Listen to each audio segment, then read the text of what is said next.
like there are fighters who can say, "Oh, I can fight later tonight or I can fight tomorrow," but I'm pretty sure they're just saying that for promotion. And when the UFC calls, like there are, like I'm pretty sure there are two fighters, Khamzat Chimaev and Donald Cerrone, like fighters who actually would agree to fight like every other day almost. But yeah, so let's start with that fight. I'm glad it was part of the main event.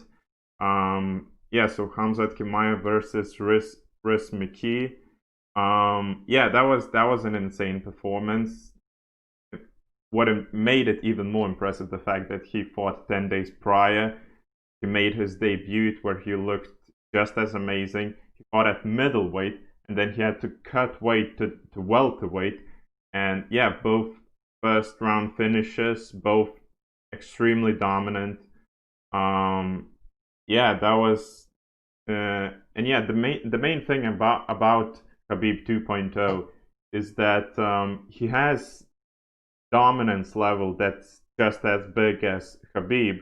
But I feel like because he's a welterweight, because he's a bigger guy, he's way more confident in his power, so he's going for the finish all the time. That's why he has so many first round finishes.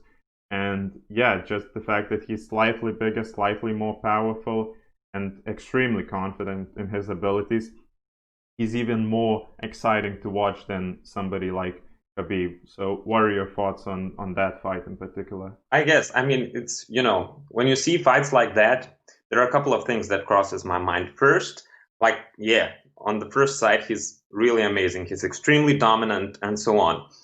But immediately I start thinking, isn't this a situation where he maybe didn't get a proper opponent?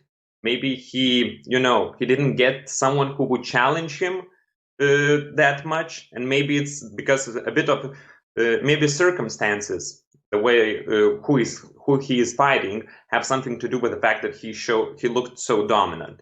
But nevertheless, I mean, yeah, he looks great. I mean, his ability to take someone down is like extremely quick. I mean, he's really fast.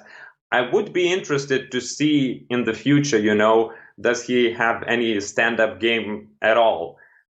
Because we got to see during, the evolution of Khabib that he's got a stand-up game. He's not that bad of a boxer. We got to see, the famous, punch that rocked McGregor and so on. And I guess we got to see him in his stand-up game a bit more against Yaquinta. So, I mean, I would be interested in Chimaev's case in the future to see if he can, trade shots, if he can, kick and so on, how much he of a stand-up fighter. But as a ground and pound fighter, as a wrestler, yeah, it's really cool. I mean, the way he took his opponent. What's his name? The Rhys English guy. McKee, I think that's how. McKee. The way he took McKee and quite effortlessly carried him to his corner. I mean, you don't see that often, where you pick your opponent up from the ground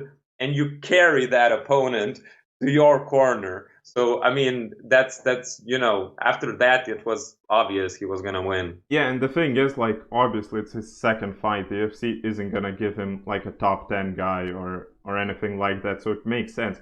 But like, as far as I know, like the guy he was fighting, I'm not sure if I think it was also his debut in UFC, but he was also a prospect. Like they were also pushing him. They also thought like either Chimaev or maybe he's gonna be like some sort of a star in the near future.